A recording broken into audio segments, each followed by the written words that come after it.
Welcome to CRE Mentor Podcast. Our guest today is Ashley Velez, a luxury broker, very well known in this industry, and I'm very, very excited to have you here, Ashley. I'm happy to be here. Thank you for having me. First girl, I like it. I had to have you because I have a story, and yours is funny because you come and decide that you wanted to do real estate. So you But come you to got me into it. Yes, We went to Cheesecake. when cheesecake. And Talked there was about a it. waiter. Remember, I was talking to him, and he walked away. You said, bro, you could sell ice to an Eskimo. What are you doing? I was like, really? You're like, yeah, you should get into real estate. You remember that? I remember That whole conversation. And I was like, oh, okay, I'll try it. And I did. doing really good. Good for you. Amazing. Because of you. Thank you. Thank you. I'm glad I inspiring you, which is what we're doing this podcast for. There's a lot of people out there. You went to college. You could have done anything you wanted to. And yet you chose this career, and it has been a great path for you because not only is successful, you make money, but the independence is amazing, this business. I remember you come to my office all ready to go, ready to kill it. You always been an aggressive and like go-getter person. That's why I said you were going to be good at this. You sit down, I think it's the first day or the second day, you're sitting in front of me and says, Ashley, what do you want to be in 5 years from now? And I never forget. He says, I want to be sitting where you're sitting. Right there and then I knew you were going to be a tough cookie. Yeah, that's crazy. And, I'm glad I was able to help you, not only opening your eyes to what you could do, but direct you maybe to an office where you were going to be able to fit in. I'm a firm believer that in commercial real estate, with all that industrial, it's a male-dominated business, maybe you weren't going to be, it wasn't going to be fair to you at the beginning. So I guide you to go to a friend of mine that owned a company. Today is your partner. And today you sit down and where he was sitting, and you hit it off. You did very good, amazing. I mean, within a matter of time, not long from there, you were representing LeBron James buying his home. I mean, it was just incredible how Yeah, badass you were. That was wild. It was definitely crazy. It was a good time. I think, remember, what was the guy's name from Vitapor? Who was it that you get? It was like my first listing that you called me and you were like, hey, I have a listing in Doral Isles. And I sold it. I was like 18 years old. I came up on, I don't remember. It was a huge commission. And I told you, I want to fix up my car. And you sent me to Vega. And I remember walking into his office and seeing like all the people, just like you. And I asked him, I was like, how did you do this? How did this happen? And he was like, oh, it's just word of mouth. And I remember telling him, I have a thought. And he was like, what do you mean? I said, I think LeBron's coming to Miami. And he said, nah, that's never going to happen. I said, okay, well, if it does, and he does come to Miami, and you get him to do his cars, call me. I want to sell him a house. He said, it's never going to happen, but if it does, I got you. And maybe 3 or 4 months later, he came on TV and said he was bringing his talents to South Beach. And I texted him, I was like, yo. I told him, he's like, that's crazy, don't worry. And it happened, and it worked out. And then it's just a domino effect, You do with somebody that big, and people just come, especially that I was able to do it so quietly, and that's what they like. Sure. Especially in that industry. You want to be able to trust somebody, but it opened so many doors. It was really, your destiny is your destiny for sure. For sure. Yeah. You work with other big players. Name few. Ray Allen, Tyler Hero, worked with Drake, Mary J. Blige, like entertainers, athletes, the whole nine. And it's super cool. Amazing. It's That's cool. very fun. Yeah. Very proud of you, girl. Thank you. What do you think are the most important qualities on someone that wants to do luxury real estate? I think attention to detail is very important. I think that that's something in this industry that you really have to grasp. I mean, residential is way different than commercial. You have to know what people want. I mean, there's thousands of other people doing the same thing that I'm doing. It's what sets me apart, Being on top of them, making sure that you send them everything that you see, even if obviously it's going to benefit them, but not just sending them things for what's going to go into your pocket, sending them things that you know that they're going to like and that they're going to come back.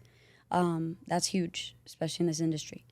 And a lot of people know what they want. They're just confused. You got to guide them in the right way, not be too pushy. That's a huge thing for me. I'm very laid back. I'm a people person. So it's cool. You get to do different things every day, see different places, meet different people. And I think that that's a huge selling point. It's an advantage, especially in residential, that you could just explain to people what they want, what they need, but also listen to them and make sure just little details here and there that you keep into account. That's a big thing. So for those inspiring to do real estate and they have zero experience, but now they're going to hear you and they're going to say, I want that. I want to do the same thing. Just give it one thing, one tip. Just be a go-getter. You got to go out there and do something different. Set yourself apart from the rest, When I first started, I was lost. I didn't know what to do. I remember putting an ad in the newspaper. Back then, this was almost 20 years ago, bro. Miami Herald, I had an ad. You told me put a picture. I put a picture. I put that I had properties from, I think it was 250 to 700,000. 1 bedrooms to 4 bedrooms. Call me. People would call. I didn't have any listings. So I would go on the MLS, look it up, send it to them. And that's how basically I pretty much started, little by little. Well, you've seen the market, and Miami is just this crazy thing. What do you think about Miami? Which is just this hype about our city. I'm so proud of it, but what do you think? I think it's just like a vacation spot. I think for me, especially with the athletes and the entertainers, this is where they want to be. When they retire, they know that they're going to retire. You want to be in Miami. You don't want to be somewhere really cold. You want to be somewhere where you're going to enjoy life, which sets us apart from the rest because it's just a badass place to live. Sure. What is your take about the economy? There's just really no homes out there. People are moving, but what is your take about the economy? What's happening? I think in 2020 with COVID, when it hit, things just went out of hand. It got crazy. Everybody was buying. Properties were selling for so high. Now interest rates are super high too. So it's definitely fluctuating. It's not 2020 anymore. The market has slowed down, I would say. I have a listing right now in Pinecrest. I did sell Tyler Hero his house, and it was one of the highest sales in Pinecrest, which was this year. It was for 10.3. I've had a listing now in Pinecrest for 14.5, and it's staying on the market a lot longer than I would have expected.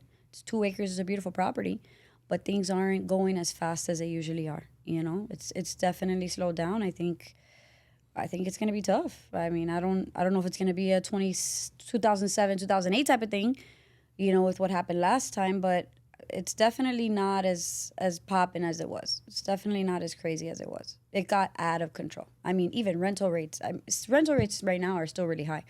But 2020 was just like a whole mood. I mean, it was insane. So you think 2024 is going to be definitely... I think it's going to slow down. I mean, hopefully it picks back up, but I don't see that happening. Interest rates are really high, so unless you have cash.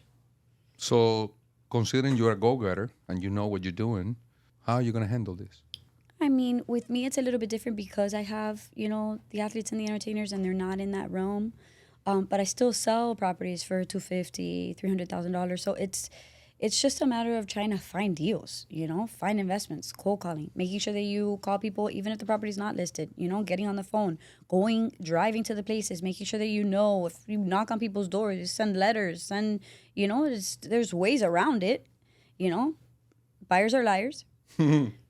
Cash is king. Even if you don't have cash and people still want to invest, you could still make it happen. Doesn't necessarily just have to be things that are posted on the MLS. That's one thing that for me has worked. Being able to just knock on somebody's door and be like, hey, you willing to sell? 9 times out of 10, they are. If you put money in somebody's lap like that and they're not expecting it, why wouldn't they? The problem that I'm seeing now is where do you put them once they sell? That's the big thing. So it's a challenge, but I'm up for the challenge. You always got to make sure that you keep it going, you keep it moving. You just had a baby. Amazing. I did. He's 12 weeks today. Adorable. That? He's super so cute. Yeah. Super cute. And Mila loves being a big sister. It's a blessing.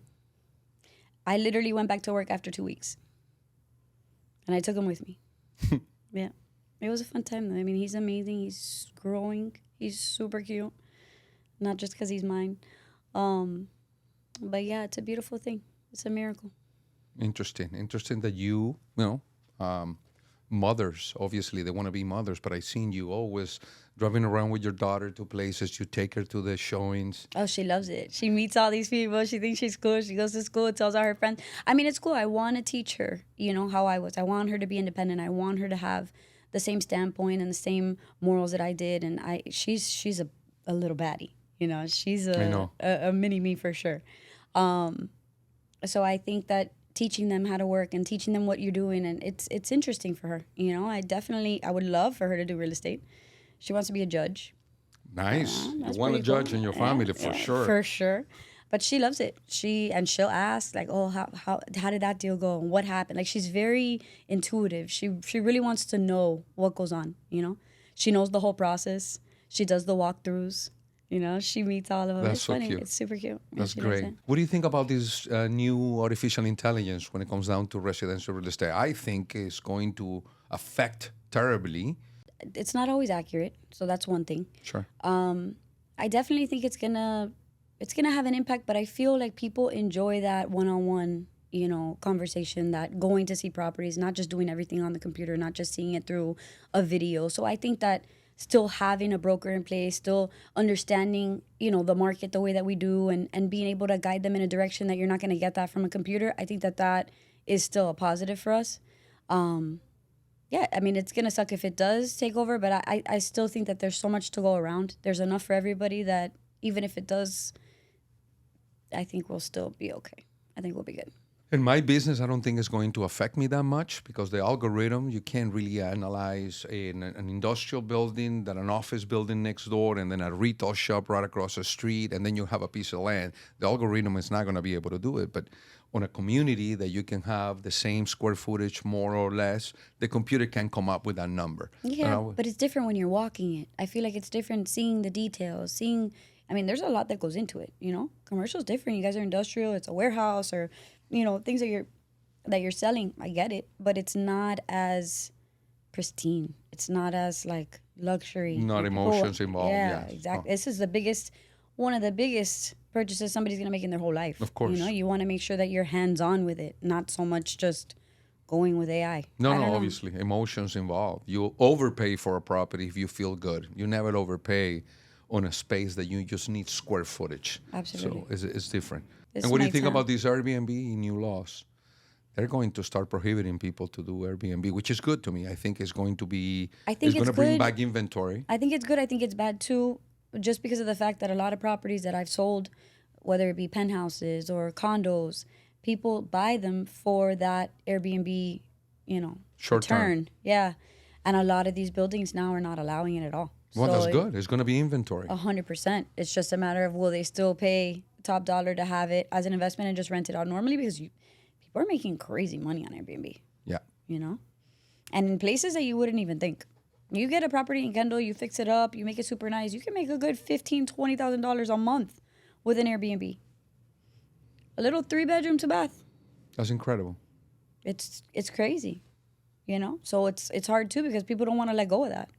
You have an investor that put money in and they bought a property for $300,000. Now they can make $800,000. It's amazing how you stay humble and you talk with no problem about a $300,000 home, and yet you sell $40 million homes. Absolutely, because You spread out. You don't care. Yeah, Good for that's how you. you have to be. And at the end of the day, I'm very humble. My parents, they taught me well. My mom, she does hair. She's still doing hair at her age. And my dad was a truck driver in Miami-Dade County. He retired, so they always kept me very humble. Even when I sell these huge properties, they're like, good job. Don't count your money don't count your chickens before they hatch. My dad is a smart ass, but they keep me very level-headed. And that's how I want to be with Mila and Maddox. Good for you. Yeah. Very proud of you again. Thank you. I'm glad our path crossed the way they crossed, and then you went your way and you did what you did, because it makes me feel good. In this business, my office, I don't have a lot of agents. I don't really like to grow. I think I like personal. What do you do? What do you do? And we work as a family. I'm not a type of office that I like 100, 150 agents. I just don't. I think an agent needs to make at least $250,000 in order for me to feel that they made it. Yeah. $250,000, they made it. They can now have aspirations for something more. But you see these agents struggling, selling a home or two a year. They don't even make 60 grand. By the time they pay taxes and clothing and driving, they're broke. They're better off getting a job. So I'm really not into trapping and bringing people just so they can do a sale or two and put the licenses with me. So when I see someone succeed, like I did, come on, you know me, I used to wash cars, for Christ's sake. And it's a great story. Again, Yes. Ashley, I'm very proud of you. Good for Thank you. you. Good for you. Thank you, thank you. Yeah, it is. It's amazing, honestly, and I feel the same way. Victor and I never had the intent to be like a Caldwell Banker or these big companies. I have 18 agents. They're top producing agents. It works. Most of them are full time, which is what we wanted. They come and they go, which sucks, but at the end of the day, it works. We made it work. What's the name of your firm? Pure Investments. That's Stands right. for Professional Unique Real Estate. Good for you. Good for you. Yeah, absolutely. Happy. Where's your office? Coral Gables, Miracle Mile, Miracle Mile. I love that space. 370 Miracle Mile. Good for you. Yeah. So if anybody needs luxury real estate, residential real estate, that's the girl right there. Yes. Ashley, thank you for coming. Thank you for so having much. me. I'm very proud of you. Good for you. Good that you're making all this money. Good that you follow your dream and you went for it. And it's just exciting to know that there's people out there just like you and me. Just we can make a change in our lives. Like I said, we are members of society. We make money. We spend money. We don't depend on the government. And this is the beauty about this business. You just have to have the right mindset. And you did. Thank you. And I appreciate you for having that conversation with me and getting me to do it. You owe me a lunch and cheesecake. Yeah, that would be cute. I think I paid that lunch. You did. It was a dinner, actually. It wasn't a lunch. And Nana was there, too. But yeah, no, thank you. I love you very much. Appreciate you.